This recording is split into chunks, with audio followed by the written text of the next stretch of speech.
All right, so we're here at Finca del Sol in Belize, and we're just going to do a little kind of tour of this little garden that we have here. Just a small one that we're growing a little bit of guava right here. This is a wild guava. There's another guava over there. And this was a garden that we kind of started a while ago. We planted some beans in here. We already harvested the beans, but we turned them up and put them back in the soil so they're kind of full of nitrogen to revive the soil. We also planted some Nopales cactus.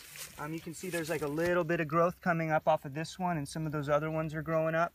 There's a pineapple right here to the left. We're probably going to plant some more of those once we get a few more pineapple heads.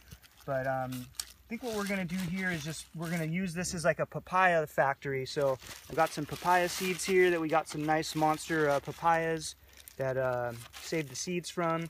We're just going to kind of plant them through here, and this is going to be used as like a little starter area so that we can propagate these papayas and move them out into the orchard once they get a little bit bigger. But that way they're all in one area, easy to manage, and we're going to just kind of keep adding more biodiversity to this monoculture citrus orchard that we got here. So you can kind of see behind us too, these are some of the orange trees. We planted some cassava back here. There's a pineapple, or excuse me, a coconut.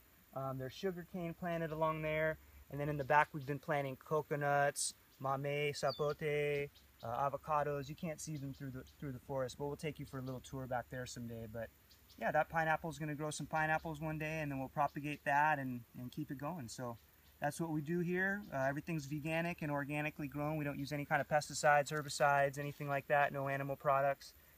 We live a vegan, peaceful life, and if you ever want to come out and join us, give us a holler. Much love.